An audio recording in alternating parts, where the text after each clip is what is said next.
This, my friends, is what oneness is. This, my friends, is the heart of the matter, the heart of any moment in which we come together as community.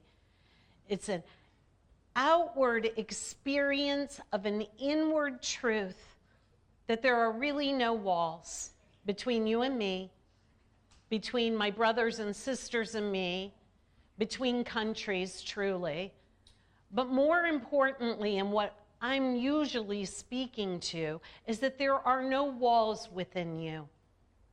There are no walls within you that cordons you off from source. There are no walls within us, but imaginary walls that seem to place us in the shadow, or in an experience where for a moment, and even though it might seem like an eternity in that moment, for a moment we've mistakenly believed in the absence of God.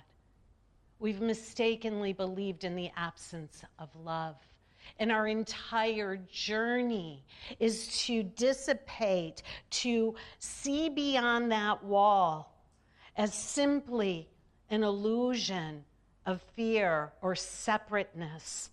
And that in a holy instant of remembering source, remembering God as the prodigal son who's in the shadow, having left home, having left family, having left the inheritance, in a moment remembers home, remembers source, remembers Father, Mother, God, and in that moment of turning, there God is.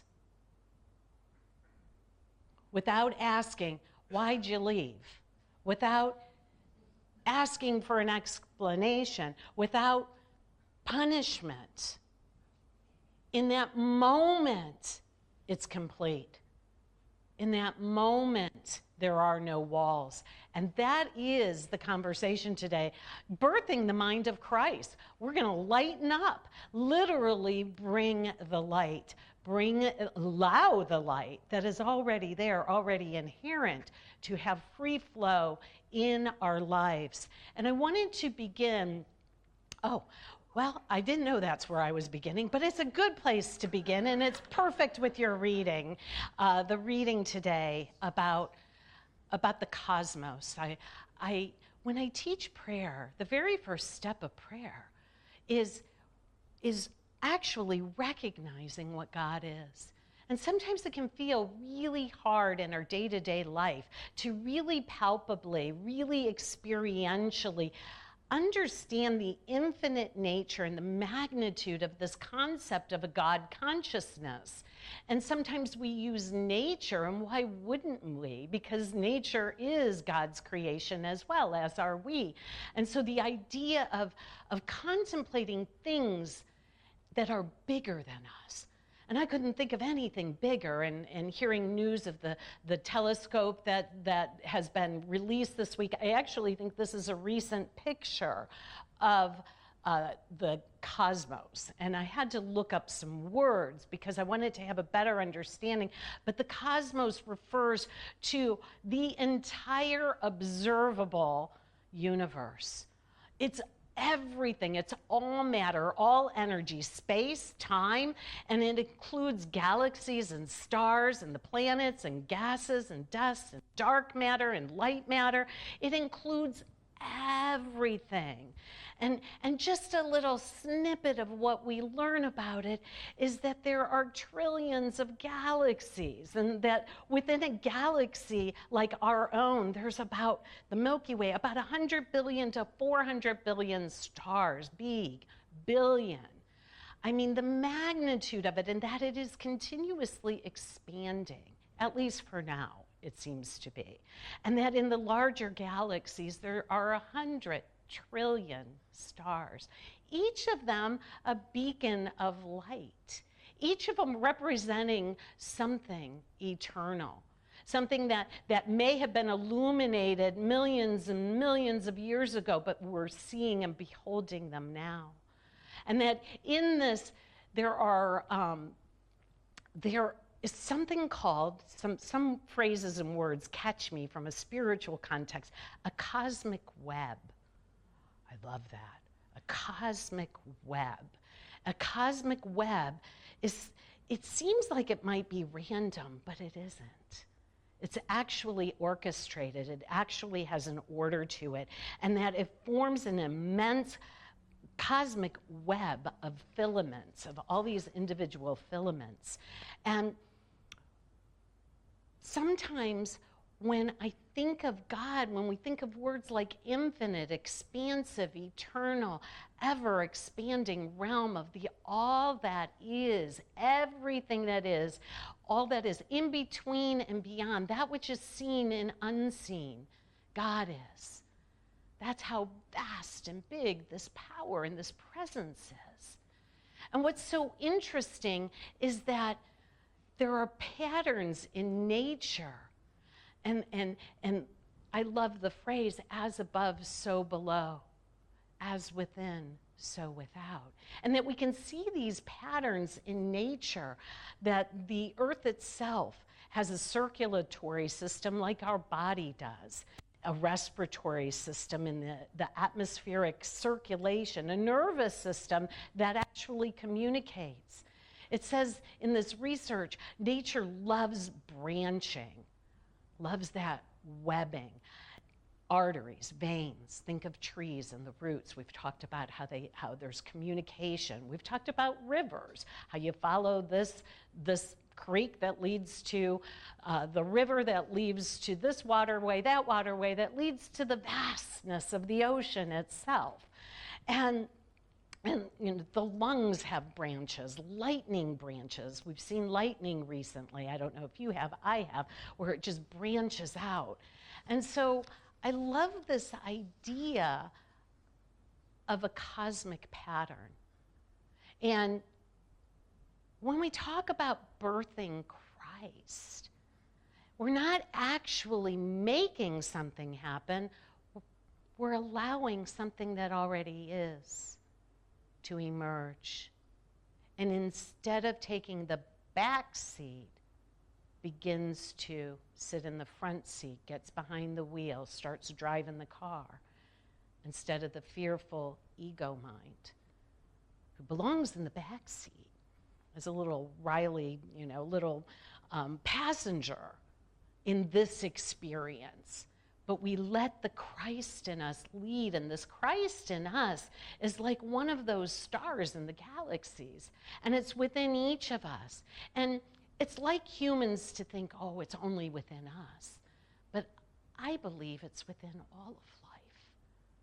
That back of all of life is this cosmic web of relationship and pattern that is vast, that is intricate, that is beyond my understanding. But what all of these branching ideas have in common is that they're a conduit for energy, and they're a conduit for communication, and they're a conduit for the delivery system of what is needed to keep everything suspended in this orchestration. And that's what the Christ in us is. When we align with that first, and it is that seamless oneness of knowing that God and I are one, and that if God is good, I'm good. If God is love, I'm love. If God is peace, then I'm peace. Like, I don't fall, the apple doesn't fall far from the tree. It's like we're of it. We're of it. And so the idea then is that this is the Christ nature that we allow to focus, and we begin to marvel at that there is a divine pattern, and that this pattern is of consciousness with God. It's already inherent within us. And so the question becomes, are we willing to allow it to be birthed, allow it to take the lead, to lead our dance of life once and for all, and be committed to that? There's a line in the Way of Mastery that says if you send a conflicted message, nobody's going to show up to the party. And so we begin to become aligned more and more consistently with this pattern and idea that the divine is within us, that we don't need to make it happen, we need to allow it to happen. And even beyond that, we don't need to do anything at all, really, but people don't like that. So we tend to be doers, but the doing being sacrificed or made sacred by the divine cosmic web that already exists and complying with that. And so there's another quote in this material, and it says, the whole of creation is now experiencing a growing power, a movement, a momentum. So just like the prodigal son, the momentum is a movement toward the light, and that must carry the mind from which creation springs forth to a new level. If all of creation is expanding, we may expand as well. And we, through the creative process, through aligning in God consciousness, may practically expand our experience of life by aligning with this God consciousness to a new level. Now, it implies an evolutionary level, but it's actually recognizing what already is, remembering and returning to what already is. And we say, Jesus is the Christ, was our way shower. And there have been others who have demonstrated this in a lived experience. And what I feel passionate about is that we are asked to do that now. This evolution, if you will, of consciousness, of allowing Christ as the divine pattern to reveal itself and have full sway in our lives. And so back to the quote, you send a conflicted message and you get mixed signals back. And that's how our pathway is. We follow the affirmations or our affirmative prayer, and we experience it and we feel it in our lives and we can demonstrate it, but sometimes we fall asleep to it or we get out of a habit.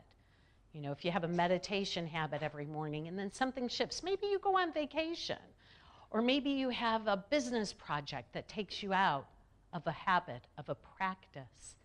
And in time, you begin to experience the effects of not being connected anymore, the effects of not making your practice a priority in your life.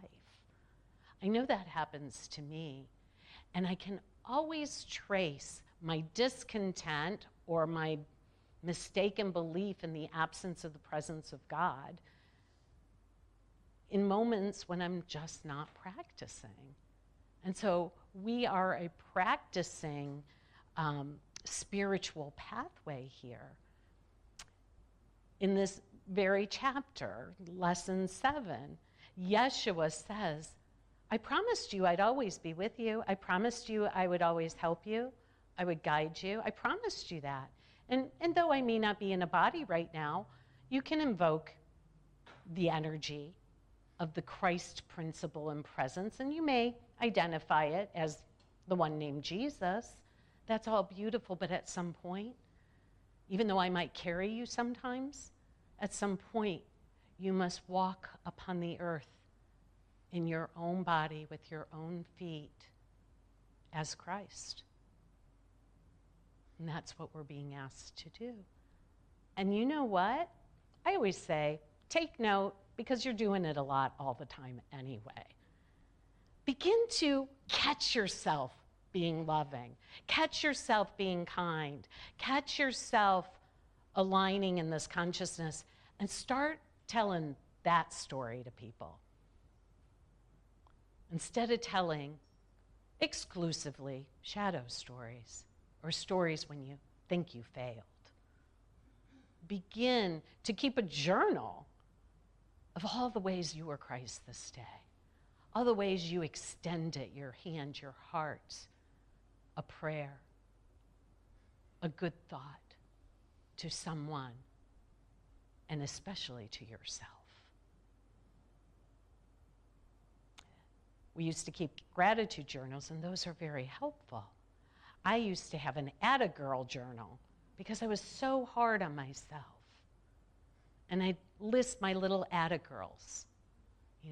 Atta-girl, keeping commitments, or being impeccable with my word, or doing the meditation practice consecutively, consistently, praying for everybody I said I would pray for. All those things.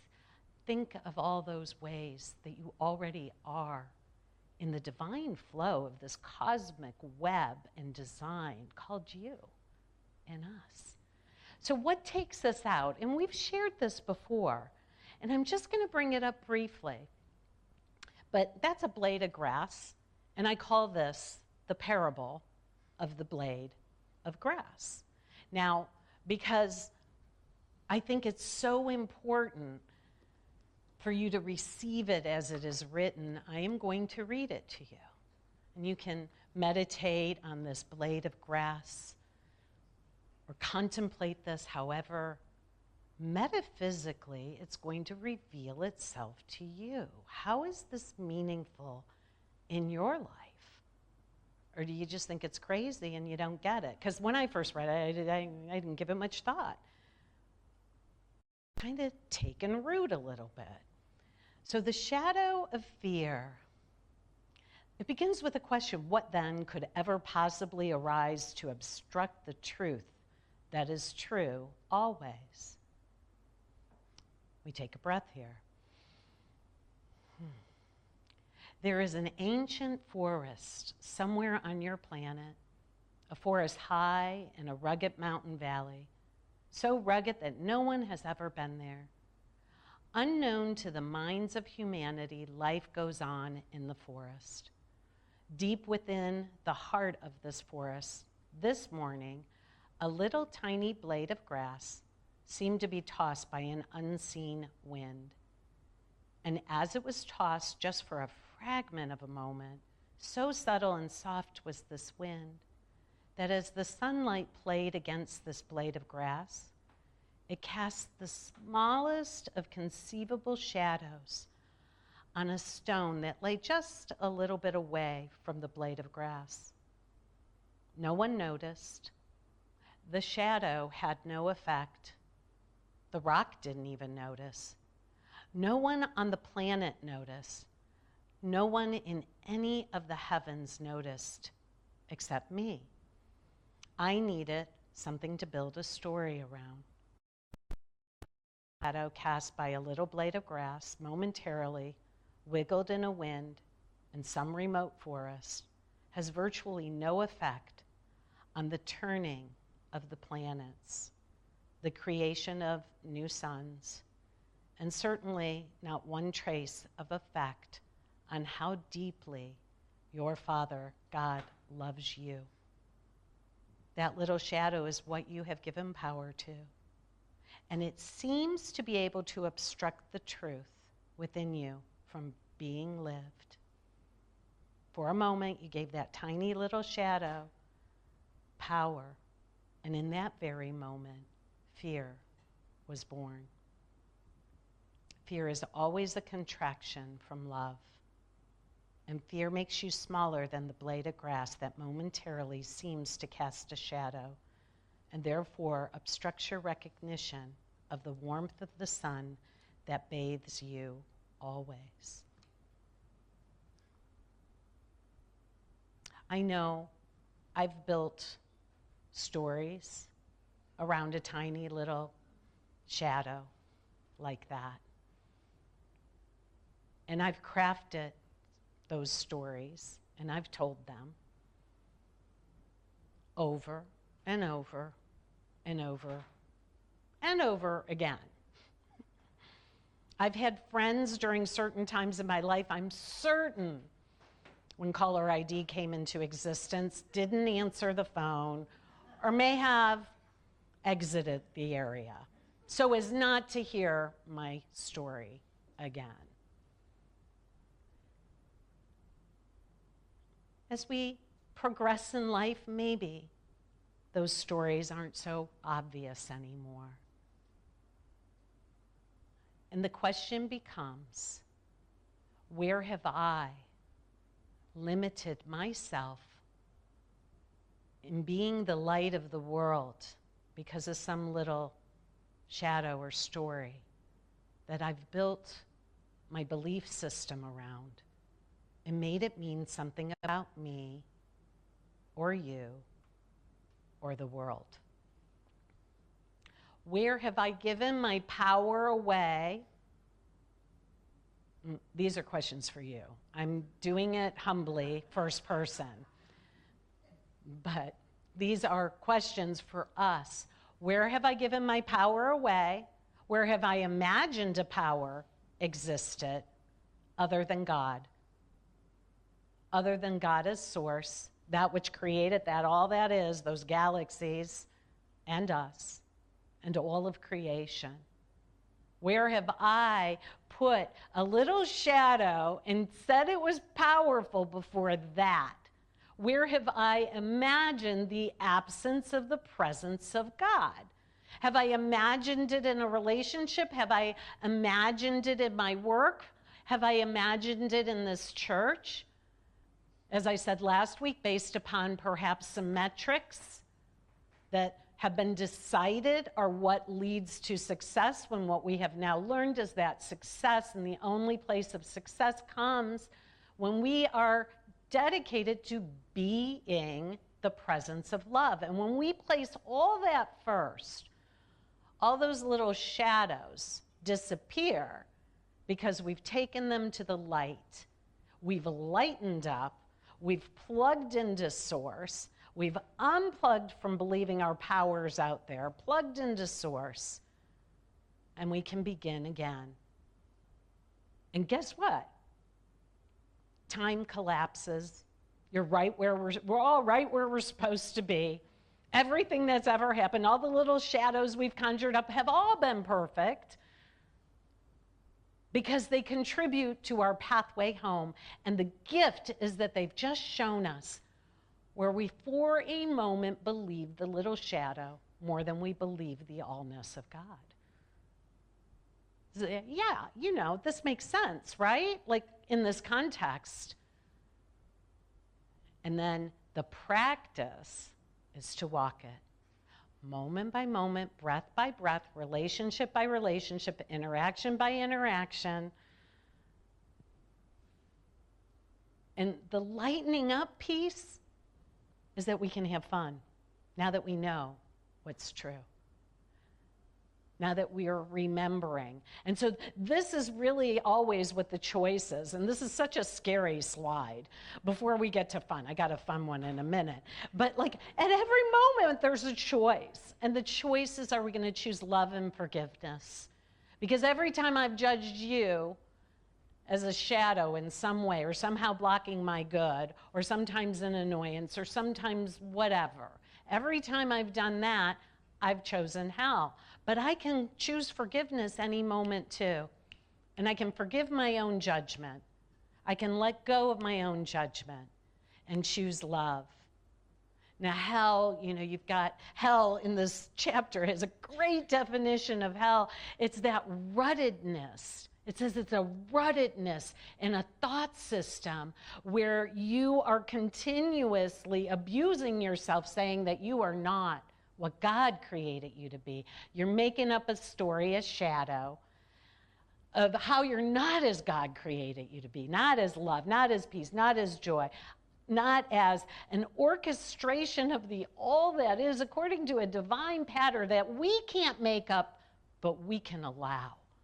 And so that's what this idea is. And you can see all the derivatives of, if you pick love and forgiveness, then you feel compassion and gratitude and connection. But if you go towards the fear and judgment side, you got your blame. Blame is just thinking somebody's blocking your power or your power's out there. Resentment, separation. I love the song. There's no wall between any of this. It's just an imaginary wall, right? And so the fun comes in is, what if we make a game out of it? What if now that we know what the pathway is and the little obstacles on the course, what if we can smile? I have a yoga teacher who has us do very annoying things on Saturday morning, and he's convinced that my head can touch the mat or my knee, and so far it hasn't. But he says, and I have taught this myself, as I am doing it, I'm moving in the direction The prodigal son moved in the direction. We just keep moving and redirecting. I keep trying to get my head to my knee, right? I'm moving in that direction. And over time, it may happen, it may not, but I don't have to judge myself about it. And when it hurts or I feel, I back off a little and I put a smile on my face. We just begin to smile. We begin to lighten up. So I thought of our prayer chaplain, Linda Tucci, because I hear she's an accomplished pickleball player. And this is what I was thinking about. I'm like, pickleball. Have you ever played pickleball? And it's like bop, bop, bop, bop, bop, bop, bop. Especially when there are 4 people and you're at the net. That happens in tennis, sometimes in ping pong. And you can see you've got love and forgiveness on one team and fear and judgment on the other team. And every point is a choice. And even if you think you've chosen fear and judgment, love still always wins. It's still there because the fear and the judgment is an illusion. It's not really there. It's that shadow, something you just made up and you built a story around. It's nothing, right? And so if you go even a little further, this is where prayer comes in. How do you get past those walls that seem to be between me and God, or me and you, or me and my own thought system of love? And that's when we go to prayer. And we go to transformative prayer. It takes us up and over. It shifts us up and out. We start to go from duality, and as we get closer and closer from the extremes to the heart space, we can go vertical. And that's where that all that is, and being that channel for the all that is, comes into play. If we lighten up, we smile about it, we realize, there's a shadow. Isn't that interesting? I'm going to plug in. I'm going to plug into my practice. I'm going to plug into prayer. I'm going to plug into God is good all the time. I'm going to plug into the willingness to see beyond an appearance. I'm going to plug into how, Spirit, can I be a beneficent presence in the world? How can I be Christ? How can I birth Christ in this situation? And so, in truth, again, we've never succeeded at being anything but the presence of love. Love always wins, always. Begin to take note of that, of how love always wins.